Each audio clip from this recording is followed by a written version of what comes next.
Halo teman-teman. Panama adalah sebuah negara yang terletak di Amerika Tengah, dengan luas sekitar 75.517 km persegi, dengan jumlah penduduk sekitar 4,3 juta orang. Seperti yang Anda ketahui, negara ini memiliki salah satu kanal terpenting di dunia. Jadi apakah itu membuat mereka kaya? Jawabannya adalah ya dan tidak. Kedengarannya agak aneh, tapi jangan terburu-buru, kita akan mencari tahu perlahan. Sejak awal abad ke-16, Panama, seperti banyak negara lain di Amerika, menjadi koloni negara adidaya Spanyol. Tanah genting ini segera menjadi salah satu persimpangan jalan perdagangan antara Spanyol dengan koloninya, termasuk Meksiko, Venezuela, Kolombia, Peru, Ekuador. Orang-orang Spanyol melakukan pencarian emas dan perak dan menjarah sumber daya dari koloni. Mereka membuka rute pelayaran ke Panama. Kemudian, naik perahu untuk membawa kembali negara itu. Jadi, sejak awal, tanah genting Panama dirayakan sebagai pintu ke laut dan kunci alam semesta. Pada tahun 1821, Panama merdeka dari Spanyol dan berada di bawah kendali Kolombia. Pada tahun 1903, setelah perusahaan Prancis bangkrut karena membangun terusan Panama, Amerika Serikat mengajukan perjanjian untuk melanjutkan proyek dengan Kolombia, tetapi ditolak. Karena itu, mereka menghasut rakyat untuk memberontak dan mendukung, membantu Panama menjadi negara merdeka. Amerika Serikat kemudian membayar Panama 10 juta dolar untuk hak membangun kanal, bersama dengan 250 ribu dolar per tahun untuk mengoperasikan kanal setelah selesai.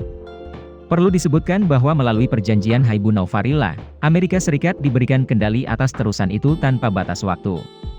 Sekitar 56 ribu pekerja dimobilisasi antara tahun 1904 hingga 1913. 10% dari mereka terbunuh selama konstruksi. Biaya ketika saluran selesai adalah lebih dari 350 juta dolar. Itu adalah proyek konstruksi paling mahal dalam sejarah Amerika hingga saat itu. Pada tahun 1914, terusan Panama dibuka dan menjadi jalur perdagangan yang sangat penting bagi dunia. Ekonomi Panama telah tumbuh 2 kali lipat dari negara-negara lain di kawasan itu.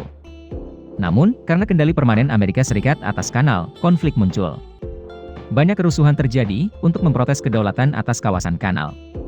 Setelah bertahun-tahun negosiasi, kesepakatan antara Panama dan Amerika Serikat secara resmi dicapai pada tahun 1977.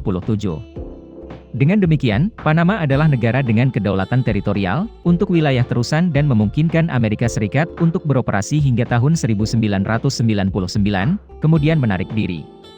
Memiliki terusan Panama seperti memiliki tambang emas yang kaya. Pada 2019, sekitar 13.500 kapal kargo melewati kanal, menghasilkan pendapatan 2,59 miliar dolar untuk Panama. Uang ini berasal dari biaya dermaga, pemeliharaan dan perbaikan. Angka ini hanyalah angka ganjil dari apa yang dibawa kanal. Dengan volume lalu lintas kapal yang besar, berbagai bisnis dan industri telah muncul untuk membantu perjalanan barang melalui kanal, termasuk depot penyimpanan, stasiun pengisian bahan bakar, dan fasilitas perbaikan. Pada saat yang sama, industri jasa dibuka untuk membantu transhipment barang, seperti perbankan, asuransi, dan perdagangan internasional. Saat ini, hampir 3/4 dari PDB Panama yang dihasilkan oleh sektor jasa, sebagian besar terkait langsung dengan terusan. Untuk memanfaatkan terusan, Panama juga mendirikan pelabuhan bebas Colon, terbesar kedua di dunia setelah Hong Kong. Di sini, negara akan mengimpor barang dari negara B, kemudian mengekspornya ke negara C dan dibebaskan dari pajak impor dan ekspor. Secara spesifik, negara lain mengimpor barang terutama dari Cina, Singapura dan Amerika Serikat. Dan kemudian mereka mengekspor ke Amerika Selatan, Amerika Tengah atau Karibia. Oleh karena itu, saat ini ada lebih dari 2.000 perusahaan asing yang menyewa tanah untuk beroperasi di zona bebas Colon. Zona bebas pajak ini menyumbang sekitar 7,5% dari PDB tahunan ke Panama. Dengan semua keuntungan yang dibawa kanal, Panama telah memanfaatkannya dengan cukup baik dan telah menjadi negara terkaya di Amerika Tengah.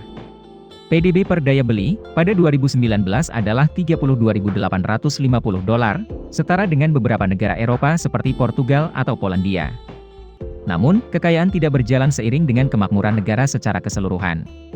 Mereka yang tinggal di dekat kanal dan kota kaya, dan mereka yang tinggal di pedesaan masih sama miskinnya dengan tahun 2000-an.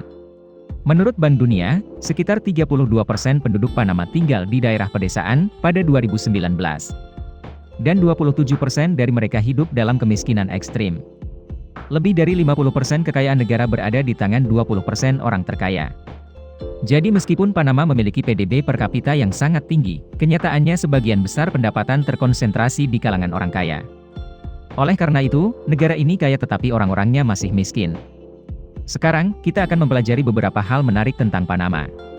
Panama City adalah satu-satunya ibu kota di dunia dengan hutan hujan di dalam batas kota.